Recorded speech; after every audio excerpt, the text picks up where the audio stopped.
on the BBC World Service in association with ABC and All India Radio. This is Stumped. Hello, welcome to Stumped, your intercontinental hit of news, features and debate from the quirky world of cricket. I'm Alison Mitchell, back home in London.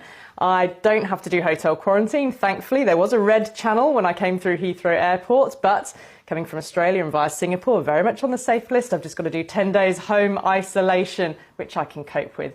Although it was much simpler arriving at Heathrow than it was trying to book the myriad of COVID tests that you've got to do pre-departure, and then I've got to take one later today and another one on day 8 when I get home. It's all very complicated, but very nice to be back.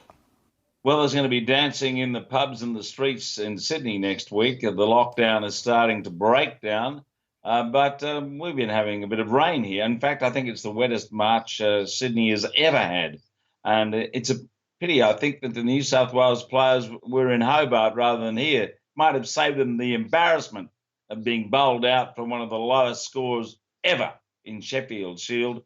That'll make the Indians feel a little better about their 36 in Australia. Hello, everybody. This is Charu Sharma representing All India Radio. Today in New Delhi, and I'm here because I'm doing what may be the first major sporting event hosted by India after this pandemic disturbance, the ISSF World Cup shooting, where the Indians are right on target, as they are in cricket, where the ODI series, of course, has started against England. So, again, India doing very well there as a start. There's rumours, Charu, we might pick up on this in future weeks on Stumped, that perhaps some Indian franchises may be offered stakes in 100 teams, and all in a bid to try and get 100 teams populated by some Indian stars. And it might be perhaps that we'll see some of the Indian women cricketers feature in the 100 before the men. We're going to keep an eye on this one for sure.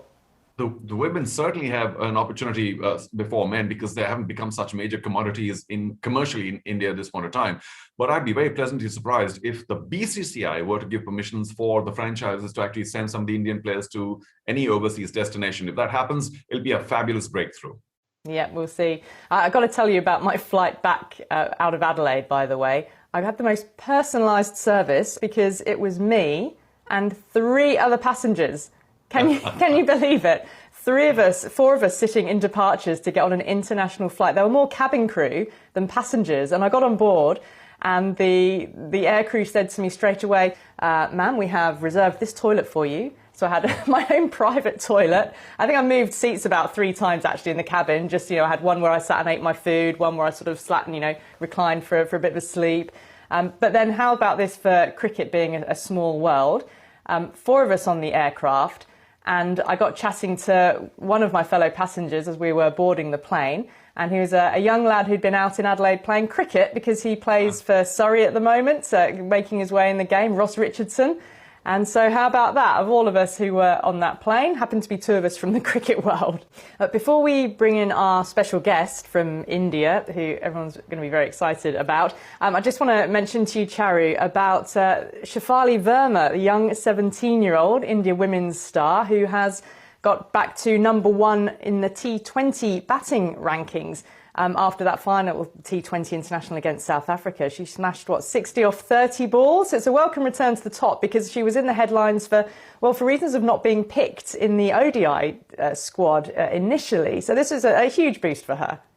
Well, yeah, that selection was strange. We talked about her on Stumped earlier on, but she is a huge star. And I wouldn't be surprised. Of course, she was a little upset because India went and lost the series as such, because her contribution was enough. But she is likely to be in the mold of, if I might mention a couple of male players like a Jayasuriya, or perhaps I dare suggest a Viv Richards, because she is fabulously attacking. I think she's going to change the way women take to the game hereafter, especially in our part of the world, maybe others as well. But Shefali is something very special. And I think what she will do is give rise to a whole generation of young cricketers coming through from India who are not afraid of going out there and, as is very commonly called, expressing themselves immediately from ball 1 or 2. So she's a game changer. Well, from one Indian star of the present and the future to our special guest on Stumped this week, who is undoubtedly one of the greatest Indian cricketers of all time. Fletcher loping in from the far end. The bowler Kapil Dev gets a full toss, hoiks into mid-on, and that's 172, and it is a record for the potential World Cup.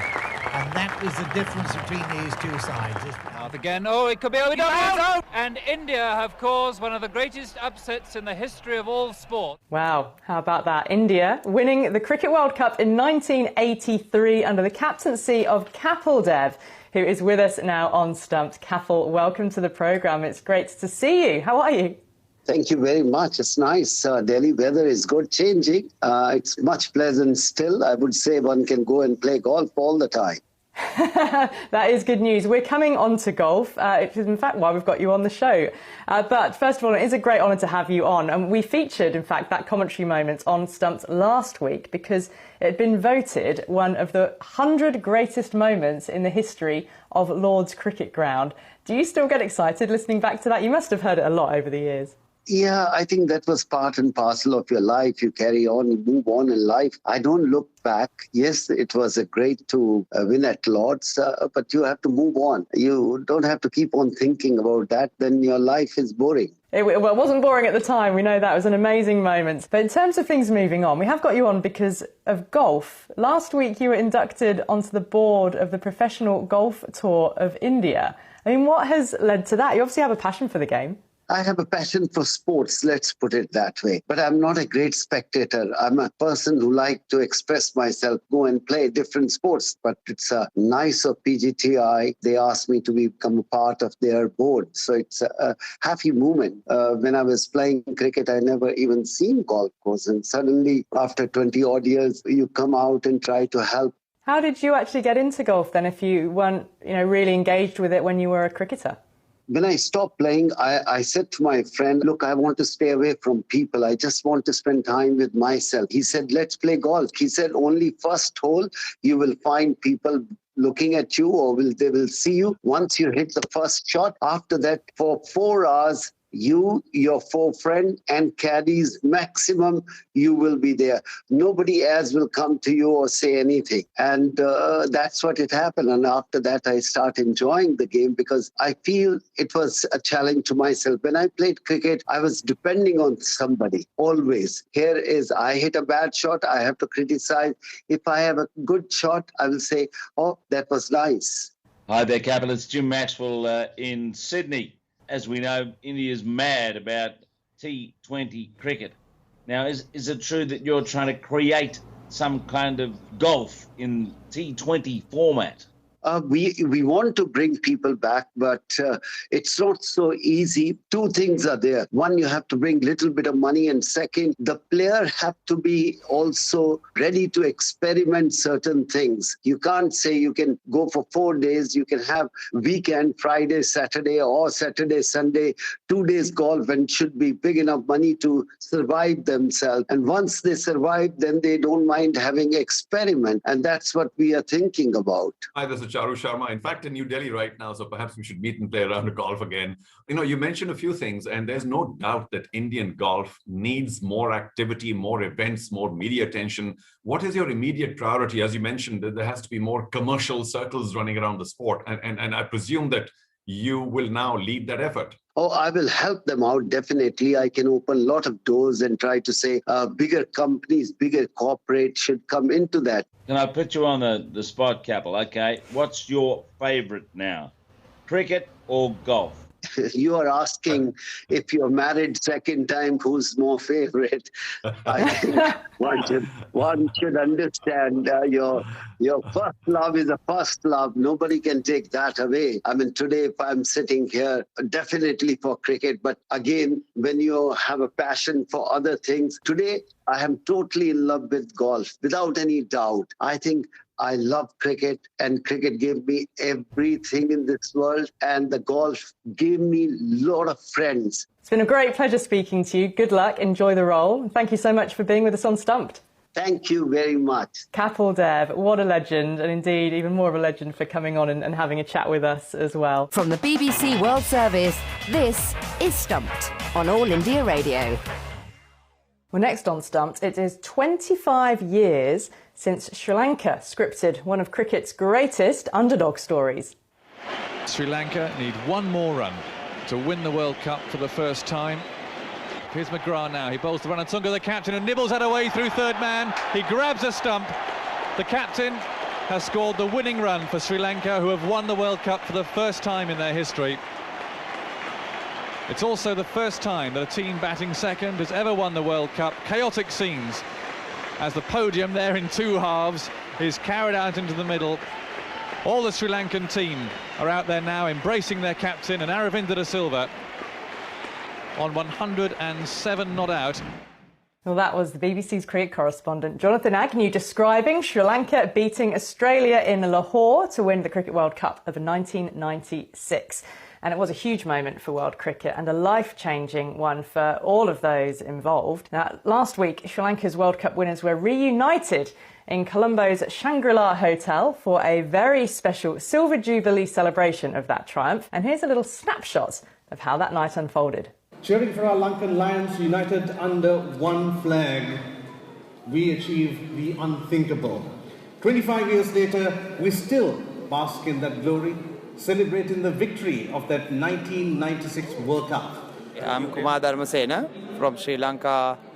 I played for Bloomfield Cricket Club, and from 1993 to 2005 I played for the country. I'm so happy and glad that the crowd and the spectators and the whole Sri Lankans are loved us, and it's a privilege for me to be part of that brilliant 1960. Well, I think it's something very special for Sri Lanka cricket as well as a cricketer. I think any cricketer's dream is to win a World Cup, and for us to have achieved it during our time is something very special. Ladies and gentlemen, there you go. These are our national heroes. The 1996 Sri Lanka World Cup squad. Give us one more hearty cheer. Come on. Well, those are just some of the sounds from a night of brilliant celebration in Colombo. Now, Jim and Charu, my sources tell me that you both make cameo appearances in this documentary because you were actually both there on that famous occasion, and you were able to give some eyewitness accounts of the 1996 World Cup. So go on, give us a little flavour of perhaps what you shared in the documentary. Charu, what are your memories? It did mean a lot, just like the 83 World Cup win to India. And we had Kapil on the show today because he very famously went on to say that every 4 years, we're raked up and put onto a little pedestal of the 83 win, and they're still relevant. And everybody still remembers that victory because it was a huge boost. Of course, till 2011 when India won the World Cup again, then of course it sort of diffused a bit. But for Sri Lanka, we know that it just made such a big difference to their level of confidence, to their attitude, to their knowledge that we can hold it with the best. We can survive with the best in the world. Sadly, cricket does have very few nations at the top. And in 1996, another subcontinental team ensured that, there was just a little more competition at the top level for cricket. But just that moment alone, I think what Sri Lanka as a tiny island nation showed the rest of the world is that they can beat Australia in a faraway neutral territory. And it just, I know the Sri Lankans well. I know that continues to be their huge cricketing highlight, and well played. It was just a fantastic final. It was quite extraordinary if you look back on that tournament that Sri Lanka and Australia even got to the final. They've done remarkably well to do that. But there was something about the final that was a bit curious. First of all, there'd never been a day-night game in international cricket played in Lahore. And Sri Lanka practiced under lights before the game, and they knew exactly what the ground was going to be like at night. So it was no surprise when they won the toss that they asked Australia to bat first. It was a strange game, and perhaps that was a kind of payback, as it turned out, for the fact that Australia, because of alleged security reasons, didn't go to Sri Lanka to play. And actually, from there on, Sri Lanka, in the way they played the game, attacking from the start, which no one had done before, Sri Lanka transformed one-day cricket for the next few years. All about getting to know the conditions, isn't it? But yeah, they absolutely changed the way that one-day cricket was played. You're absolutely right. Now, before we go, we all know David Lloyd, otherwise known as Bumble, the former England player and coach turned charismatic and humorous cricket commentator. Have either of you seen that Bumble is going to have a street named after him in his hometown of Accrington, which is in Lancashire in the north of England? It's going to be known as David Lloyd Way. and the road's going to be created on a new housing development close to the town's cricket club, as well as the Accrington Stanley football ground. So it's a huge honour for Bumble, which he has said himself. The leader of Accrington's council says Bumble has, quotes, put Accrington on the map internationally. But yeah, it made me just think of some other, I don't know, either roads or buildings or, I don't know, unusual things named after cricketers. Can you two think of any? I mean, let's move away from, you know, sports grounds and stands, because we all know about those. But ones which are immediately springing to mind for me was, well, roundabouts. The Sir Garfield Sobers roundabout in Barbados, for example. Jim, you'll give us an obvious one from Australia, I'm sure. Well, Sir Donald Bradman drives an arterial road that goes through Adelaide, and Bradman's name's all over the country on a number of streets and roads. But interestingly, in the last few years, with India's emergence as a power in the game, and a lot of Indian people, of course, having migrated to Australia, you find out in West Melbourne, in the new suburbs, there's a Tendulkar, Kohli. Their names are over a number of avenues and streets, as much as there might be a War Avenue or a Gilchrist Way.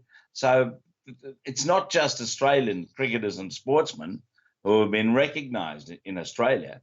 I'm trying to think of buildings, but I can't come up with one. Have you got any buildings in India, Charu, that have been named after cricketers?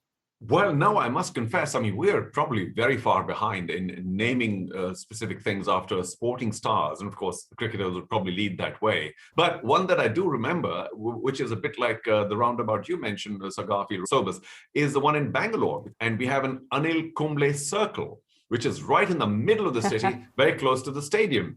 Well, that's it for this week's Stumped here on All India Radio. You can stay in touch with us throughout the week on Twitter via @BBCWS Sport. Make sure you use the hashtag BBC Stumped. Thanks to my co-hosts, Charu Sharma and Jim Maxwell, and to our special guest, Kapil Dev. And to you for listening. We'll see you again next time. Bye-bye. Stumped is a BBC sport production for the BBC World Service in association with the Australian Broadcasting Corporation and All India Radio.